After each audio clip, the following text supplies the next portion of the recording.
आपण सर्व सेवक सेविका मिळून भगवंताला आणि बाबाला एकतेने प्रणाम करूया। भगवान बाबा हनुमान जी को प्रणाम। महान त्यागी बाबा जुमदेव जी को प्रणाम। परमात्मा एक। नमस्कार हो सगळ्यांना नमस्कार। परमपूज्य परमात्मा सेवक मंडळ वर्धमान नगर नागपूर बाबांच्या आदेशाप्रमाणे गोंदिया फत्तेपूर या परिसरामध्ये भव्य सेवक संमेलनाचे आयोजन केलेलं आहे आणि त्या निमित्ताने एका भगवंताच्या भगवत कार्याची चर्चा बैठक सुरू आहे। या भगवत कार्याच्या चर्चा बैठकीमध्ये सृष्टीचे आणि बुद्धीचे विधाता स्वयं भगवान बाबा हनुमानजी उपस्थित आहे। भगवंताला माझा प्रणाम। आपले सर्वांचे सद्गुरू मानव धर्माचे संस्थापक महान त्यागी बाबा जुमदेवजी उपस्थित आहे। बाबांना माझा प्रणाम। बाबांना वेळोवेळी सहकार्य करणाऱ्या आम्हा सर्व सेवकांना प्रेम देणाऱ्या आई वाराणसी उपस्थित आहे। आईंना माझा प्रणाम। आजच्या कार्यक्रमाचे अध्यक्ष आणि परमपूज्य परमात्मा एक सेवक मंडळाचे अध्यक्ष आदरणीय राजूजी मदनकर साहेब यांना सुद्धा माझा प्रणाम। प्रामुख्याने या कार्यक्रमामध्ये उपस्थित परमपूज्य परमात्मा एक सेवक मंडळाचे उपाध्यक्ष आदरणीय मनोहररावजी देशमुख, मंडळाचे कोषाध्यक्ष आदरणीय प्रवीणजी उराडे, मंडळाचे संचालक आदरणीय फकीराजी जिपकाटे, मंडळाचे संचालक आदरणीय टीकारामजी भेंडारकरजी, या सगळ्यांना माझा नमस्कार। ज्यांनी या बाबांच्या प्रतिमेचे स्वागत केलं असे मंडळाचे मार्गदर्शक आदरणीय शेंडेजी यांना सुद्धा माझा नमस्कार। या मंचवर उपस्थित परमपूज्य परमात्मा एक सेवक मंडळांतर्गत सर्व मार्गदर्शक मंडळी, सर्व कार्यकर्ता मंडळी, या सगळ्यांना माझा नमस्कार। प्रामुख्याने या मंचावर उपस्थित आताच बोलून गेलेल्या फत्तेपूर ग्रामपंचायत मधील सरपंच आदरणीय वनिताताई बघेले, या ठिकाणी जिल्हा परिषद सदस्य नाही एकोडी जिल्हा परिषद सदस्य अश्विनीताई पटले यांना सुद्धा माझा नमस्कार। या ठिकाणी प्रामुख्याने ज्यांच्यामुळे या कार्यक्रमाची शोभा असते, हा कार्यक्रम साजरा पार पाडण्याकरता या बाबांच्या सेवकांची गरज असते, असे सर्व या ठिकाणी उपस्थित बाबांचे सन्माननीय सर्व सेवक सेविका बालगोपाल या सगळ्यांना माझा नमस्कार। फार सुंदर सुंदर चांगले छान असं मार्गदर्शन या ठिकाणी आपल्याला मिळालेलं आहे। हे संमेलन आणि जे कार्यक्रम दिले जाते किंवा भगवत कार्याची चर्चा बैठक जी आयोजित केली जाते त्याचे कारणच असं आहे की हा मानव जागला पाहिजे, या माणसाला समजलं पाहिजे की हा मार्ग म्हणजे काय, हे जीवन जे मिळालेलं आहे आपल्याला, ह्या जीवनाचे सार्थक काय, बाबांनी काय नियम बनवून दिले, काय चमत्कार घडले, हे सगळं आपल्या जीवनामध्ये करण्याकरता बाबांनी एका परमेश्वराची चर्चा बैठक लावून दिली आणि त्या माध्यमातून आपल्याला अनुभव मिळते जेव्हा आपण कार्य करीत असतो तेव्हा खूप साऱ्या गोष्टीची माहिती नसते, परंतु चर्चा बैठकीमध्ये जेव्हा आपण अनुभव ऐकतो सेवकांचे सेवकिनींचे, तेव्हा त्या अनुभवामधून आपल्याला असं वाटते की मी कुठेतरी चुकलेलो आहो, माझ्याही हातून अशी चूक झाली असं त्यांना वाटते आणि जीवनामध्ये हळूहळू सुधारणा होते। जर आम्ही चर्चा बैठक मध्ये आलो नाही तर घरी बसून काही करणार नाही। मार्ग घेतला, सेवक बनलो, एवढ्या पुरतच आपल्याला राहावं लागेल। जर बाबांचे चमत्कार बघायचे असेल, आपल्या जीवनातले अनुभव अजमावायचे असेल, तर नक्की या चर्चा बैठक मध्ये या, बाबाजवळ शब्द ठेवा आणि ते होतं की नाही ते पाहून घ्या। मार्गदर्शकाकडे बरेच सेवक कार्य घेण्याकरता येतात।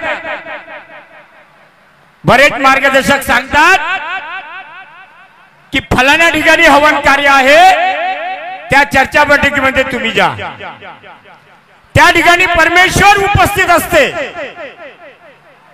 या ठिकाणी परमेश्वर आहे, बाबा आहे। दिसले का कुणाला? मी विचारतो तुम्हाला, दिसलं का? तर परमेश्वर हा कधी दिसत नसते। परमेश्वर हा निर्गुण निराकार आहे, तो हवेरूपी, तो अनुभवारूपी आमच्या जीवनातलं कार्य पूर्ण करते। आणि असं एक उदाहरण जर द्यायचं झालं तुम्हाला समजण्यासाठी, तर छोटस उदाहरण देतो मी तुम्हाला। उदाहरण तर देईल, परंतु स्टेजवर चाय मिळाला, इकडे मला वाटते चाय दिला, चाय मिळाला का तुम्हाला?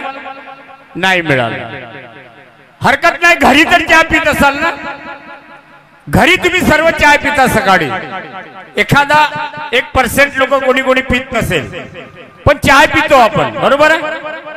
आता चाय जेव्हा बनवतो आपण, चाय पितो, तर ती चाय कशी असते?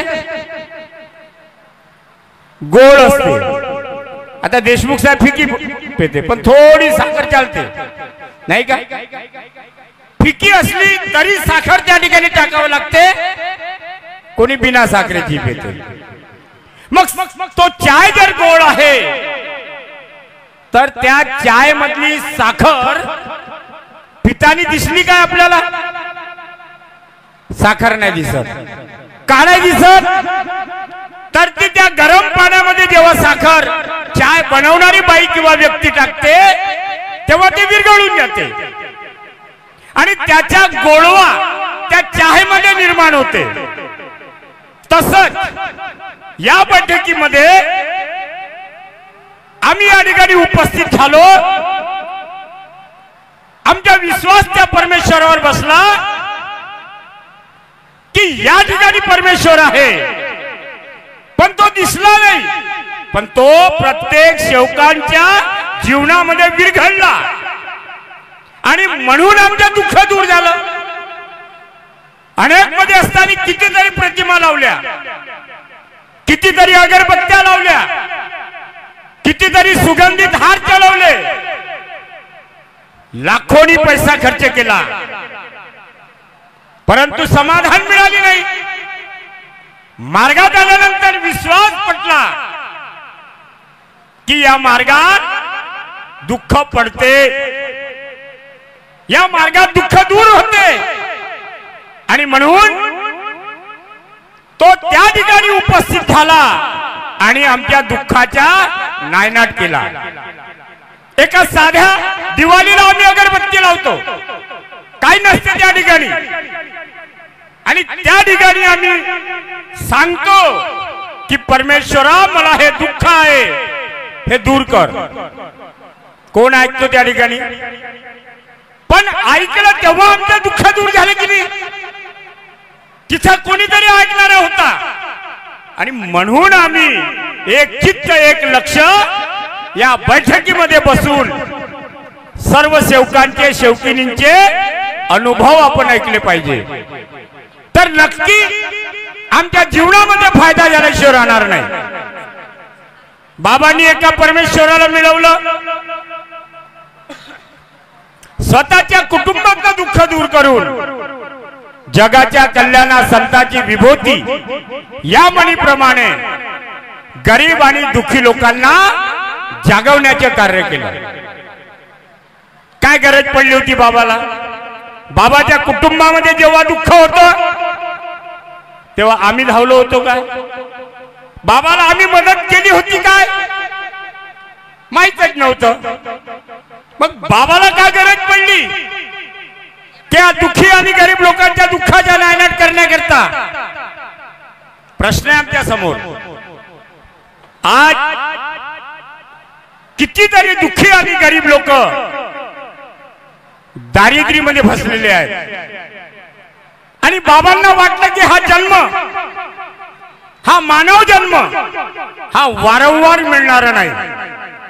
हा 84 लक्ष योनी भोगून हा जन्म मिळालेला आहे, तो अधोगती गेला नाही पाहिजे.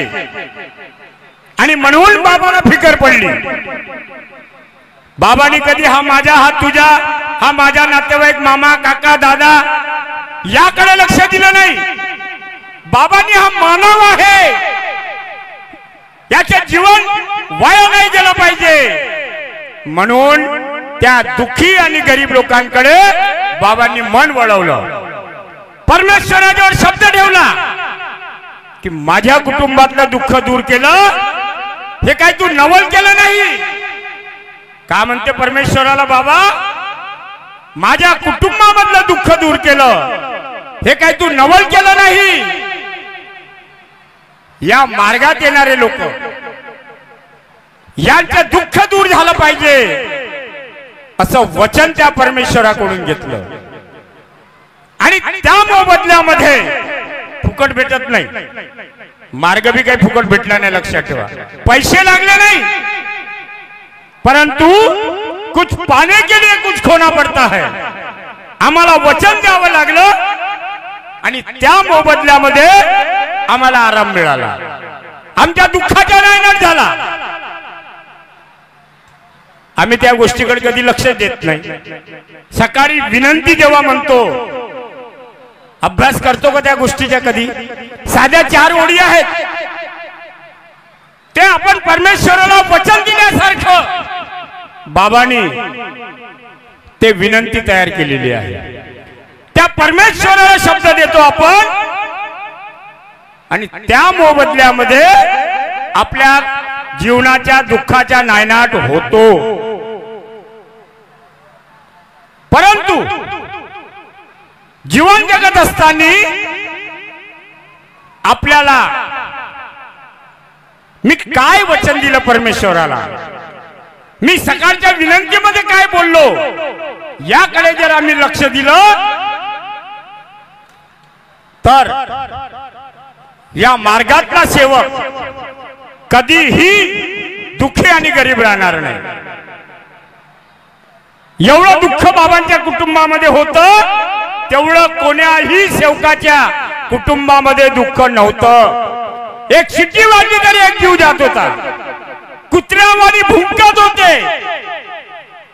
कितीतरी अडचणी बाबाच्या कुटुंबामध्ये निर्माण झाल्या होत्या. बाबांनी प्रयत्न केले, आता मी डबल घेणार नाही, रंगारी समाजाची बाई, पण आम्ही आमच्या अनुभवाला दाद द्या. आम्ही ते पाहिलं जरी नसलो, पण आम्ही आमच्या जीवनातलं दुःख जेव्हा परमेश्वराकडे शब्द ठेवला, ते दुःख दूर झालं हे पाहिलं आम्ही. कॅन्सर सारखं दुःख दूर झालं. 18 वर्षाची 20 वर्षाची मुलगी, देशमुख साहेबांचे उदाहरण खूप लोक सांगतात आणि खूप लोकांना माहित आहे, म्हणून मी नवीन उदाहरण सांगतो. खूप उदाहरण आहेत. गोंडा या गावची बाळबुदेची मुलगी, आणि ते कुही जवळ सिल्ली गाव आहे, चकोलेकडे तिला दिला आहे. 20 वर्षाची मुलगी, तिला खोकला झाला होता. काय झाला होता? खोकला. आता खोकल्याची औषध केली, खोकला बरा झाला नाही आणि म्हणून चांगल्या डॉक्टरला दाखवलं MBBS. डिक्शनरी मध्ये असणाऱ्या सर्व खोकल्याच्या औषधी दिल्या पण खोकला बरा झाला नाही आणि त्या डॉक्टरनी सल्ला दिला की या पोरीचा खोकला साधारण नाही. हा तुम्ही नागपूरला जा आणि मेडिकलला टेस्ट करा. जेव्हा नागपूरला आणला मेडिकल मध्ये टेस्ट केलं तेव्हा या हृदयामध्ये ज्या नलिका आहेत, अन्न नलिका, श्वास नलिका, त्या नलिकेमध्ये कॅन्सरच्या मासाचा तुकडा वाढ होत होती त्याची आणि तो श्वासाद्वारे तिला खोकल्याचा आजार निर्माण झाला होता. डॉक्टरनी सांगितलं हिला ऍडमिट करून टाका, ऑपरेशन करावं लागतं. आम्ही ऍडमिट केलं. मेडिकल वाल्यांनी सुपर स्पेशालिटी मध्ये तुकडोजी पुत्रा या ठिकाणी रेफर केलं आणि ऑपरेशन साठी आम्हाला विचारलं. कोण आहे म्हणे नातेवाईक? आम्ही आहोत. आम्ही जेव्हा समोर गेलो आई वडिलाला बाजू ठेवलं. आई वडील येऊ नका म्हणे, दूरचे रिश्तेदार या. मी गेलो आणि सांगितलं या मुलीचं ऑपरेशन करावं लागते परंतु ही मुलगी वाचणार नाही. देशमुख साहेब 95% ही मुलगी वाचणार नाही, तुम्ही ठरवा. विचार करण्यासारखं आलं. बाहेर आलो, विचार घेतला. कोणी म्हणे गोंदियाची औषध घ्या, कोणी म्हणे तिरोड्याची घ्या, कोणी म्हणे बालाघाटची घ्या. आहे तोपर्यंत राहू द्यायला. ज्या दिवशी तो तुकडा त्या अन्न नलिकेमध्ये, श्वास नलिकेमध्ये पॅक होईल त्या दिवशी पोरगी मरून जाईल. आम्ही त्या पोरीच्या मिस्टरांना, पतिदेवाला विचारलं ऑपरेशन करायचे का जी? सेवक होना तो ऐसा. परमेश्वरावर विश्वास पाहिजे, सगळं घडते. जे पॉसिबल नाही आहे ते या ठिकाणी पॉसिबल होते. त्या पतिदेव म्हणते तिच्या मामाजी ऑपरेशन करायचं आहे, हे ऑपरेशन माझ्या बाबा करेल. काय म्हणते? मी मार्गातला सेवक हो, हे ऑपरेशन माझ्या बाबा करेल. विश्वास बसला आणि आम्ही डॉक्टरांना सांगितलं तुम्ही ऑपरेशन करून घ्या. परवानगी दिली, सह्या त्यांच्या घेतल्या. दुसऱ्या दिवशी कहाणी लांब आहे पण मी बिलकुल आखरीच्या टोकावर सांगतो. दुसऱ्या दिवशी ऑपरेशनला नेलं. डॉक्टरची धुकधुकी वाढली होती. 20 वर्षाची मुलगी आपल्या हातूनीचा जीव जाते परंतु मारने वाले से बचाने वाला कोई होता है. ऑपरेशन 4 तास झालं आणि मुलगी वाचली. सक्सेस झालं ऑपरेशन. ऑपरेशन होताहून जेव्हा डॉक्टर बाहेर निघाले, साहेब काय झालं? ऑपरेशन सक्सेस झालं म्हणे पण होश आला तर तुमची, नाही तर मग कोणाचीच नाही. ती पुन्हा 2-3 तास थांबावं लागलं. 3 तासानंतर त्या पोरीनं हातपाय हलवणं चालू केलं. ती मुलगी वाचली. तिला आता एक मुलगा आणि एक मुलगी आहे. कोणी केलं हे ऑपरेशन? कोणी वाचवलं तिला? ऑपरेशन करणारा डॉक्टर म्हणून राहिला की ही मुलगी वाचणार नाही. खिशात पैसे घेऊन गेलो होतो अध्यक्ष महोदय की वेळेवर ॲम्ब्युलन्स करायची तिथे न्यायचे, म्हणजे मय्यत म्हणून. पण आमचे ध्येय कसे? मी स्वतःला बोलत आहो परंतु ज्यांच्या परमेश्वरावर विश्वास असते कोई कुछ नहीं करता. लाख करे चतुराई. त्या संकटावर मात मिळेल म्हणजे मिळेल. 10 वर्षाचा मुलगा कामठी रोड भिलगाव या ठिकाणी शेषराव लेंडेचा मुलगा 2 महिने कोमामध्ये गेला होता. टावरी हॉस्पिटल पैशाने बर्बाद होऊन गेला. परमेश्वराची आठवण नाही आली. आम्हाला निरोप मिळाला. माझी साडी गोंड्यामध्ये राहते, तिचा तो नातू लागते आणि म्हणून ती माझ्या घरी आली. भाऊजी टावरी हॉस्पिटल पाहिलं का जी? म्हणलं नागपूर शहरच पाहिलं मी. कोण कोण आहे? तर म्हणे नातू आहे. पाहायला जायचं आहे त्याला. म्हणलं ठीक आहे चला. प्रभू हा खेळ दुनियेच्या कशाला सांग केला तो ओळवून घेऊन येते. आणि आम्ही त्या ठिकाणी पोहोचलो.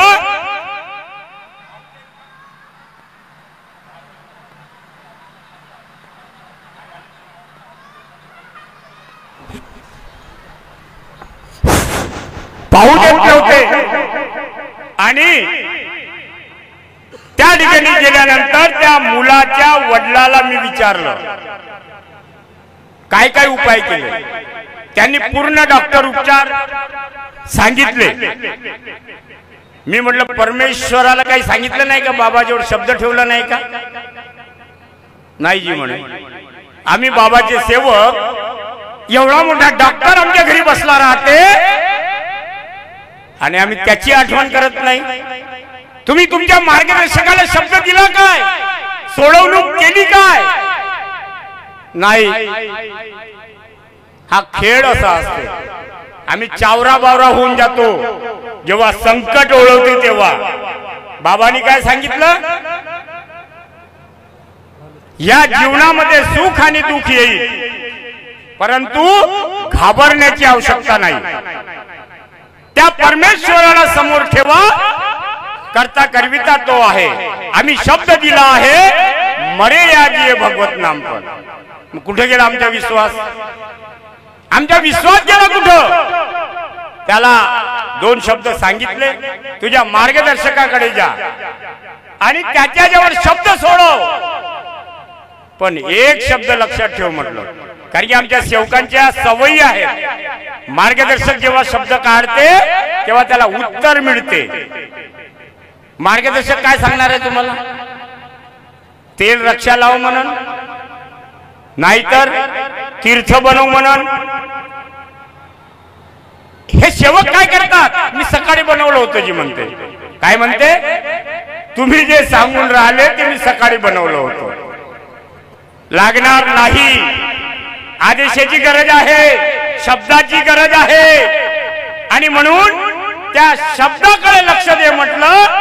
मार्गदर्शक जर बोलल तू एकही उत्तर देजो नको आणि जसं तो म्हणेल त्या पद्धतीने तू क्रिया कर. तो मार्गदर्शकाकडे गेला, सांगितलं खुलासा. माझ्या मुलाला असं असं झालं, टावरी हॉस्पिटलमध्ये 2 महिने झाले कोमामध्ये आहे. तेव्हा मार्गदर्शकांनी काय सांगितलं? ज्या म्हणे 1 तासात 3 वेळा तीर्थ बनवून टाक. काय म्हणे?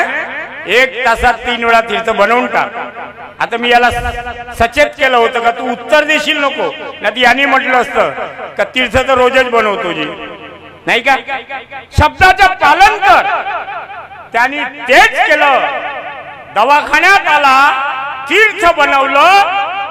आता सर्व शिक्षित लोक या ठिकाणी बसले आहे. क्षीरसागर सांगते खरं आहे की खोटं आहे? तीर्थ कसा पिन तो पोरग? हा तर कोमात आहे म्हणून सांगून आला 2 महिने झाले. आला का नाही तुमच्या समोर प्रश्न?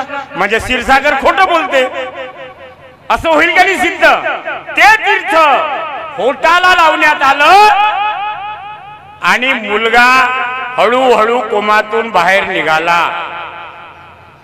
ग्रॅज्युएशन केलं त्याने, आता जिवंत आहे तो. कसा खेळ आहे? कोणी केलं हे? हा परमेश्वर जागृत आहे. आम्हाला आज समजण्याची गरज आहे. आम्ही हलक्यामध्ये घेतो. मार्ग म्हणजे काय? खोटं बोललं तर काय होते? मी सर्व सेवकांना सेविकींना विनंती करतो, खोटं बोलणं हे पाप आहे, लक्षात घ्या. बाबांनी स्वतः ते अजमावलं.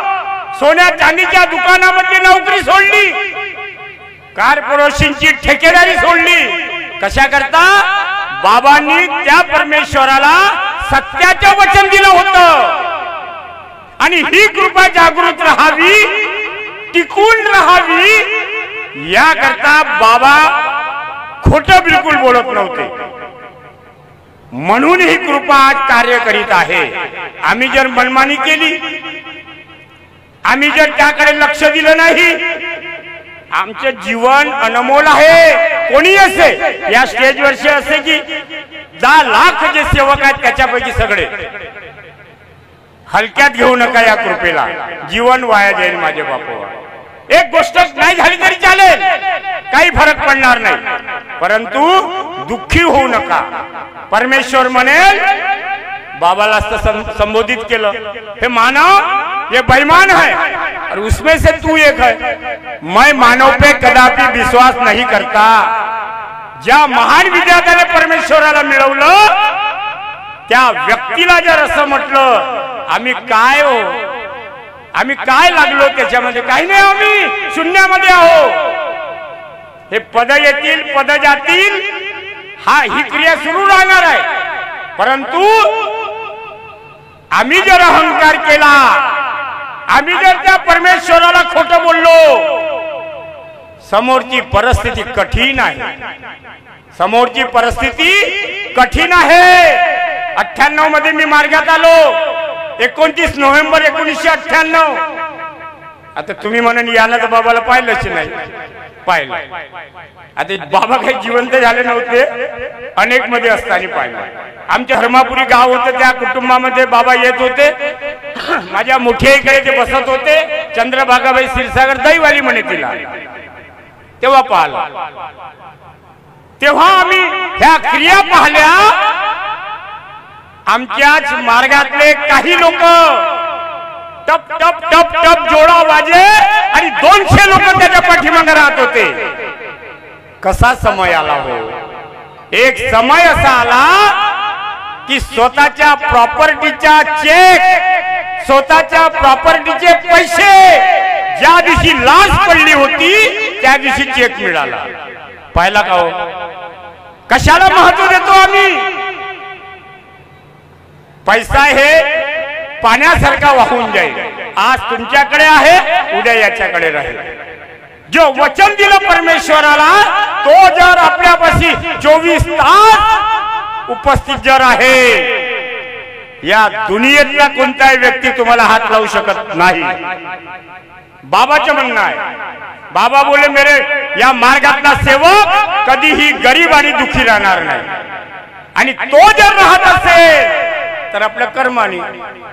मग काय, कशाला महत्व दिलं आम्ही, या कर्माला महत्व दिलं. आमचे कर्म चांगले पाहिजे, आमचे कार्य चांगले पाहिजे. कर्म करे सो क्यों डरे, पीछे क्यों पछताए, पेड़ लगा बबूल का तो आम का से खाए. चांगली क्रिया झाली तर चांगलं होईल, वाईट क्रिया झाली, बाबडीचं झाड लावलं आंबे लागेल का, बाबडीचं झाड लावलं आंबे लागेल का, आम्हाला आंब्याचे झाड लावावं लागेल नाही का. गोडवा निर्माण झाला तर दुःख तसही आपोआप दूर होते. आणि म्हणून त्या वचनाला पाळा, दिलेल्या शब्दाला पाळा, साधं राहणीमान. आम्ही कोणी शिकलो का तर मला माहित नाही, मी नाही शिकलो. महान त्याची बाबा जुमदेवजी ज्यांनी ब्रह्मांडाला मिळवलं, त्या यमराजाला ललकारलं. साधी गोष्ट नाही हो. बोले बच्चे का फासा निकालो नहीं तो तुम्हारी यमपुरी उलटी कर दूंगा. साधी गोष्ट आहे का. मग अशा महान विधात्याचे शब्द या सर्व शौकाला जर टचिंग आहे तर या शौकाला दुःख येऊ शकते का, नाही येऊ शकत. आता दुःख म्हणजे काय प्रश्न आहे. एक एक शब्द मार्मिक आहे, मार्मिक. आता तुम्ही म्हणाल मला ताप आला, हे दुःख नाही का. अरे शरीर आहे, या शरीराला ताप जर येणार आहे, परंतु आमच्या जीवनामध्ये चांगले कार्य होत असेल तर परमेश्वर त्या ठिकाणी आपलं कार्य पूर्ण करत असतो. बाबाचा पाय कटला होता, ऑपरेशन झालं होतं, ते तर महान होते, त्यांनी कृपा मिळवली होती. मग काऊन ऑपरेशन झालं हा प्रश्न आहे की नाही.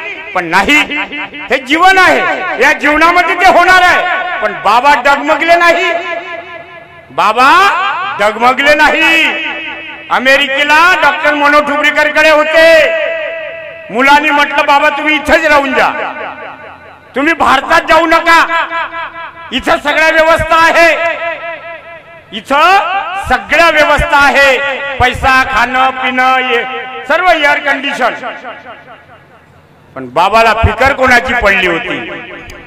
या शेवकाची फिकर पडली होती.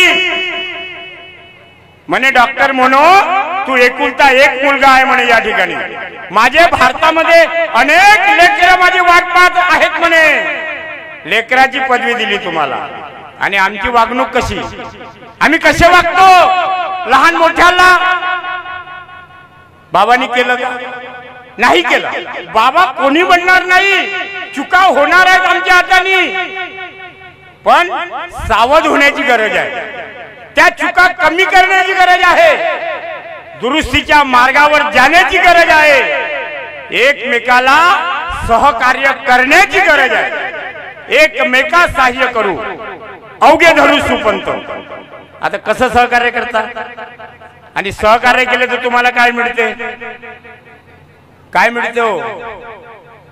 भगवंत सांगत नाही की मी तुला ₹1,00,000 देतो की 2,00,000 देतो. परमेश्वर सांगत नाही, परमेश्वराचे कार्य दिसत नाही. उदाहरण देतो. एक डॉक्टर नागपूर शहराचा प्रख्यात डॉक्टर, मला नाव नाही आठवून आलं, मगापासून मी तिथं बसलो, नाव आठवण्याचे प्रयत्न केले पण नाही आठवलं. आठवलं तर सांगतो. ताडोबा जंगलामध्ये घुमाला गेले साहेब, सफारी करायला झाले म्हणतो आपण. 1-2 जंगल घुमून आले, ताडोबा जंगलात गेले. फॅमिली होती पूर्ण. संध्याकाळ झाली, 7 वाजले, झाल पडली. झाल पडली म्हणजे आम्ही गावरानी भाषेची आमची, म्हणजे सूर्यास्त झाला आणि गाडी पंक्चर झाली साहेबाची. तिथं ना पंक्चरवाला आणि नशिबानं स्टेपनी त्याची पंक्चर होती की काय मला माहित नाही, पण स्टेपनी कामात आली नाही. डॉक्टर साहेब विचारात पडले की आता संध्याकाळ होणार, मी जंगलामध्ये आहो, परमेश्वरा मी एवढी सेवा करतो, तू धाव माझ्या कार्याला. काय घडलं माहित आहे? अशा परिस्थितीमध्ये त्या जंगलामध्ये एक सेवक आपल्या बाबांचा, तो सुद्धा ताडोबाला गेला होता आणि मागून तो आला. मागून आल्यानंतर त्यांनी त्याला साथ दिली, सहकार्य केलं. साहेब काय झालं की त्याला माहित नाही डॉक्टर होय की काय होय, कुठले आहे काय आहे, त्याला थोडी मदत केली. ते काय म्हणते, चाक लावला, तो चाक उघडला आणि त्यांनी तो चाक आपल्या 2 व्हीलरवर मांडून दुरुस्ती करण्याकरता 10 किलोमीटरवर नेलं. ते चाक दुरुस्त करून आणलं, त्याच्या गाडीला लावून दिलं आणि डॉक्टर साहेब रवाना झाले. काही बोलला नाही, याला काही मदत मागितली नाही, याला पैसा नाही मागितला, काही नाही काही नाही. याला सेवक म्हणतात. आता काही सांगण्यासारखं आहे का? आहे. पुढे सांगतो तुम्हाला काय घडलं. एक दिवस या सेवकाचा ऍक्सिडेंट झाला, दोन्ही पायांनी फ्रॅक्चर झाला आणि नशिबाने त्या सेवकाला त्या डॉक्टरच्या दवाखान्यामध्ये ऍडमिट करण्यात आलं. उपचार झाला, कहाणी लांब आहे, शॉर्टकट सांगतो. उपचार झाला, त्याचं ऑपरेशन झालं आणि डिस्चार्ज झाला. परमेश्वराने जागृती दिली त्या डॉक्टरला, हा तुला मदत करणारा होय म्हणे. त्या जंगलामध्ये डॉक्टर साहेबांनी, त्याला न माहित होता त्याच्या डोळ्यातून पाणी पडलं आणि असिस्टंटला सांगितलं की जेवढं बिल झालं आहे ते त्याच्याकडून घेशील नको, पेट झाला म्हणून सांगशील. कशी परमेश्वराने मदत केली. जेव्हा बिल पेट करायला गेले तेव्हा असिस्टंटनी सांगितलं तुमचं बिल पेट झालं आहे म्हणे. अरे पण कोणी केलं? नाही माहित नाही कोणी केलं तर, पण तुमचं बिल पेट झालं आहे. हा विचार करत आला, माझे इथे नातेवाईक नाही, कोणी नाही माझ्यासोबत, आणि याचे माझे बिल कोणी पेट केलं.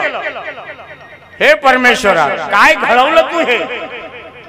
आणि काही तासानंतर त्याला माहिती झाली की ज्या डॉक्टरला मी मदत केली होती त्याच डॉक्टरचा हा दवाखाना होय आणि म्हणून माझ्याकडून काही यानं पैसे घेतले नाही. कशी मदत करतो परमेश्वर. म्हणून आम्ही जर लोकांना मदत केली आजी इथं नाही दाखवणार पण कुठेतरी तुम्हाला कोणाची तरी मदत मिळेल. हे या मानवी जीवनाचे सूत्र आहे. आणि आम्ही एखाद्याच्या मन जाळलं एखाद्याच्या पाठीमागे लागलो कॉर्पोरेशन मध्ये वेळ म्हणून घेऊन आलो मी 10-15 मिनिटं साहेब.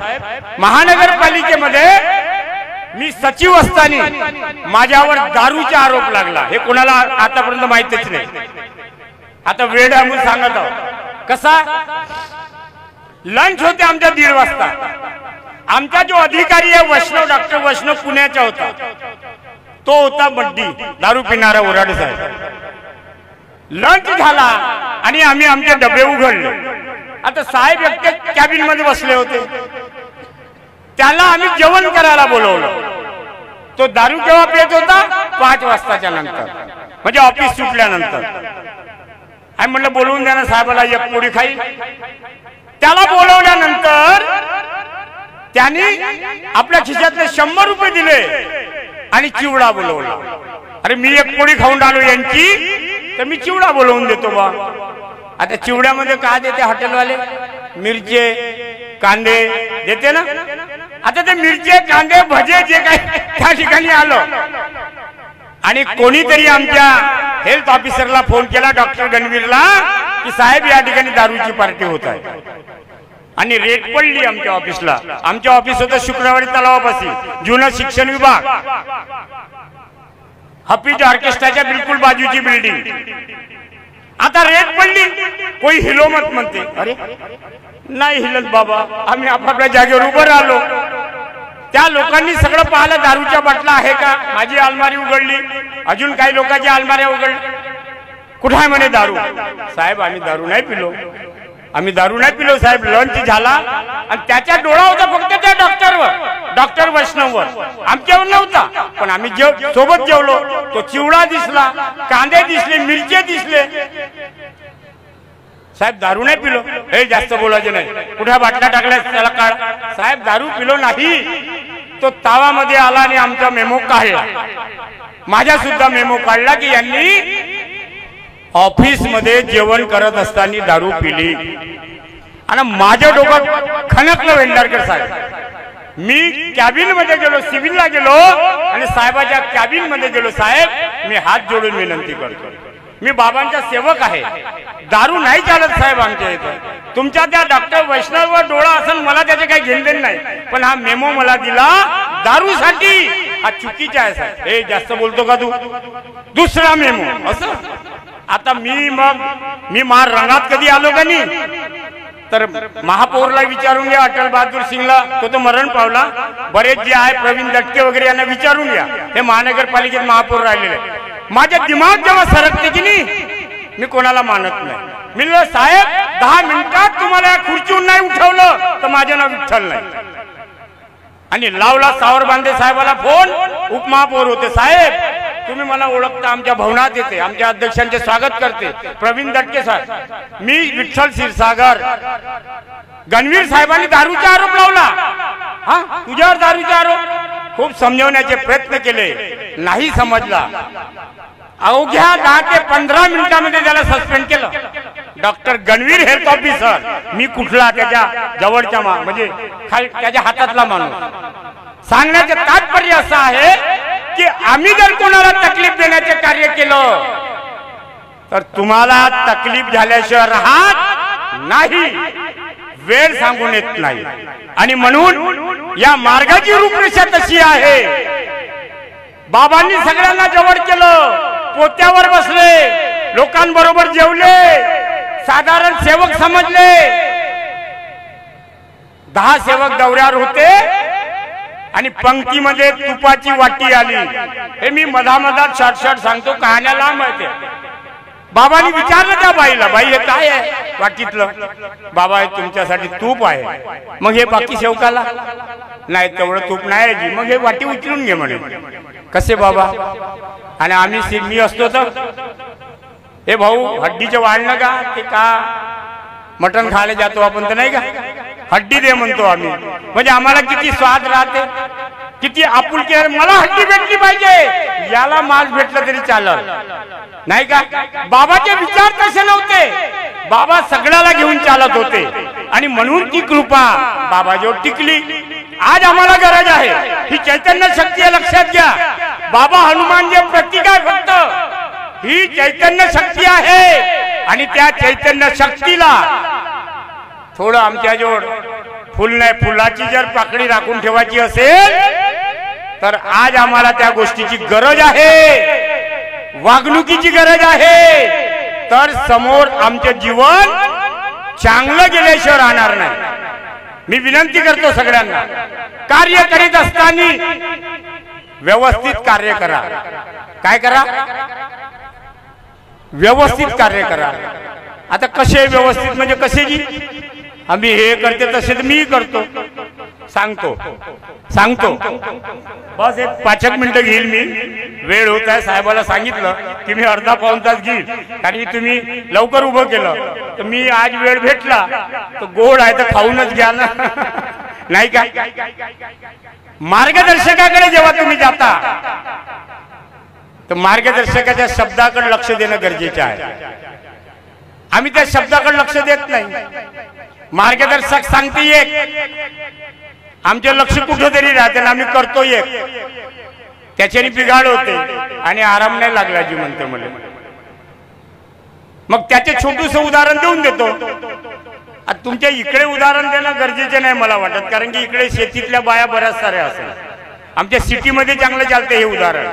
सिटीतल्या बाया भांडेवाली घरी आहे, कपडेवाली घरी आहे, पोळ्या करणारी घरी आहे, सगळं घरी आहे. हिच्या हातात मनगटाला काही जोर लागत नाही, म्हणजे नेट लागत नाही, ज्याला आम्ही गावरानी भाषेत म्हणतो. या बाईच्या मनगटाला काही नेट लागत नाही, नाही का. मग ही चालली फुलं, शुगर, मग बीपी, ह्या सगळ्या गोष्टी आल्या तर मग ही व्यायाम करायला निघते. खेड्यातल्या बायला त्याची गरज नाही.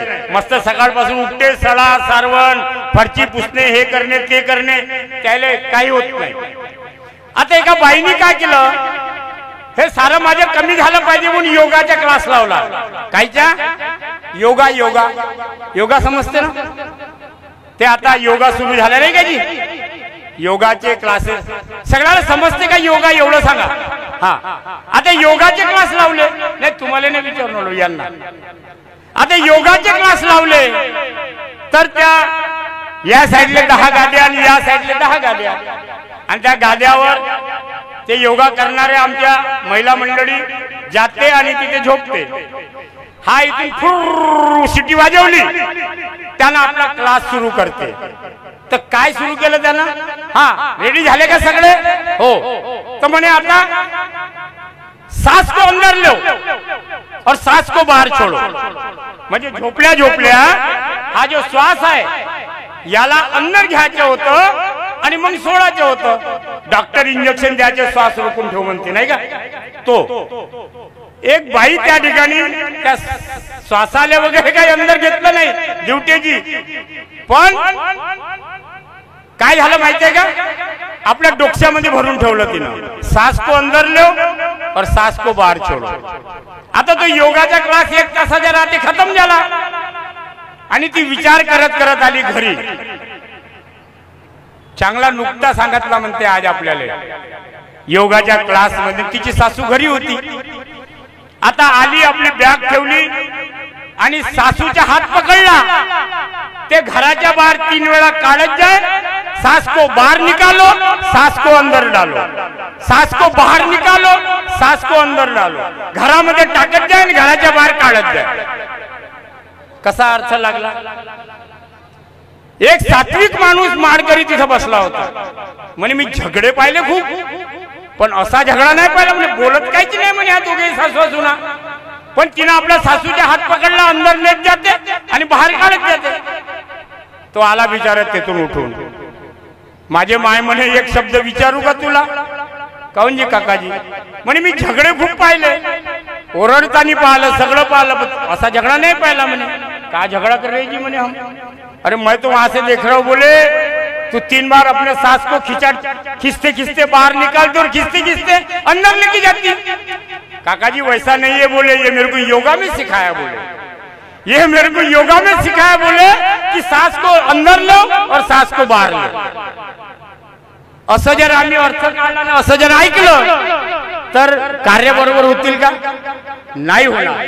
म्हणून शब्दाकडे लक्ष द्यायचं, शब्द सांभाळून बोल, शब्दाला नाही हात पाय, एक शब्द औषध करे, एक शब्द करे घाव। त्या शब्दाकडे जर लक्ष दिलं तर आमचं जीवन बनते। नाही तर पवनीजोड पुढे गाव आहे, त्यागाच्या कार्यामध्ये ब्रह्मचारी व्रताचे पालन केलं नाही आणि मार्गदर्शकाला खोटं बोलले, प्रतिमा आली आणि हवनाच्या दिवशी मुलगा का मुलगी माहित नाही मरण पावली। त्याचे मार्गदर्शक आहे चिचाड्याचे कोणजी बाबाजी दिघोरे, जयरामजी दिघोरे। आता मला खोटं वाटलं होतं ह्या अनुभव, मी म्हटलं कोणीतरी सांगितला, त्याची शहानिशा केली पाहिजे म्हणून मी त्याच्या घरी गेलो। त्याच्या घरी गेलो एक दिवस रात्री, काकाजी म्हणलं असा अनुभव मी फलाण्या ठिकाणी ऐकला, हा बरोबर आहे का जी? हो म्हणे, माझ्या आजचे कार्य आहे, एक नाही 2 मुलं मरण पावले म्हणे, नवरा पागल झाला म्हणे, पण नवरा बायको दोघही सांगत नव्हते म्हणे। जेव्हा नवरा पागल होऊन जंगलामध्ये निघून गेला तेव्हा बाईनं सांगितलं म्हणे, मग तिला माफीचे कार्य दिले म्हणे आणि काही दिवसांनी तो दुरुस्त होऊन आला म्हणे। परमेश्वराची कृपा अशी झाली म्हणे की पुन्हा तिला गर्भ राहिला आणि एक मुलगा झाला। कसा खेळ आहे? म्हणून मी हे उदाहरण दिलं की तुम्ही कार्य करत असताना जर चुका झाल्या असतील तर मार्गदर्शकाजवळ सोडवा, सोडवणूक करा, पुन्हा डबल त्याग करता येईल, त्याग बंद करून टाका, पण खोटं बोलून घरी प्रतिमा आणू नका। हा माझा सांगण्याचा उद्देश आहे। आता मी माझं खूप शहाणपण सांगितलं, या ठिकाणी वेळ खूप घेतला, मी माफी मागतो सगळ्यांना, विनंती करतो पुन्हा एकदा की बाबा सगळ्यांनी आपण तुम्ही सगळे बाबाच्या तत्व शब्द नियमाच्या व्यतिरिक्त आपल्याकडे काही नाही, हे आमचं फाउंडेशन आहे। हे फाउंडेशन जर आम्ही मजबूत केलं तर आमची बिल्डिंग 100 वर्ष टिकल्याशिवाय राहणार नाही, हे जीवन कधी डगमगणार नाही तर मग गेला गेला जन्म वाया, आता पडू कोणाच्या पाया। आणि जेव्हा ती वेळ येईल तेव्हा आमच्या, मी नाव नाही घेत की आमच्या साहेबाले जे गेले स्वर्गवासी झाले, कोणी वेळेवर मिळालं नाही, म्हणून ती वेळ येऊ देऊ नका। सगळ्यांना विनंती करतो की बाबाचे तत्व शब्द नियम अनमोल आहे, चमत्कार पाहून पहा। माझी बायको गावरानी भाषा, माझी बायको 9 वर्ग शिकली आहे, बँकेत नोकरी लागली साहेब, लागते का जी? नाही लागत। नोटाचे बंडल घेऊन जाते इंजिनियर लोक बिचारे, 15,000 नोकऱ्या करून राहिले। 98 मार्गात आलो, माझ्या पत्नीला 11व्या महिन्यात म्हणजे शेवटी फक्त 99ला त्यागाचं हवन झालं, 2000 मध्ये 9वं हवन झालं आणि 9व्या हवनाच्या 8व्या दिवशी ड्युटी लागली। किती पगार होता? 49,000। 9वा वर्ग बाईच्या, किती मोठा चमत्कार आहे, ताकद होती का जी आमची या विठ्ठल क्षीरसागरची? हा डोक्यावर हात ठेवून बसत होता विठ्ठल क्षीरसागर, 3 मुली होते, 1 मुलगा होता, कसं करीने हे कसं होईल? पण परमेश्वराने ते काम करून दाखवलं। माझ्या गावचे या ठिकाणी जीपकाटे बसले आहे, हे लोक काही लग्नात आले होते माझ्या मुलाच्या मुलीच्या, हे करता करविता परमेश्वर आहे। आमचे कर्म जर बरोबर असले परमेश्वर कोणाला तरी समोर करून आमचे कार्य पूर्ण करते। म्हणून तत्व शब्द नियमाचे आचरण कालपर्यंत सोडा, चुकले असेल विसरा, इमानदारीने सांगतो, छातीवर हात ठेवून सांगतो, आता तरी पुढे हाची उपदेश नका करून असा आयुष्याचा। आम्हाला जर आमचं आयुष्य बनवायचे असेल आताही वेळ गेली नाही, जागवलं संतांनी वारंवार, आणि म्हणून उद्यापासून तत्व शब्द नियमाचं आचरण करण्याचे प्रयत्न करा। 100% होणार नाही, मलाही माहित आहे का होणार नाही। हे खरं बोलणं जे आहे की नाही, सत्य बोलणं साहेब, सत्य जे बोलणं आहे की नाही, इथंच आम्ही ओळून जातो। जेव्हा सत्य बोलण्याची वेळ येते तेव्हा परीक्षा घेते परमेश्वर। मग विठ्ठल क्षीरसागरचा भाऊच त्या ठिकाणी येऊन जाते आणि भावासाठी याले खोटं बोलावं लागते, नाही का जी? म्हणून असं करू नका, प्रयत्न करा, मी प्रयत्न करीन एवढंच बोलून मी माझ्या शब्दाला विराम देतो। आणि जास्त वेळ घेतला मी याची मी सगळ्यांना माफी मागतो। सगळ्यांना माझा नमस्कार।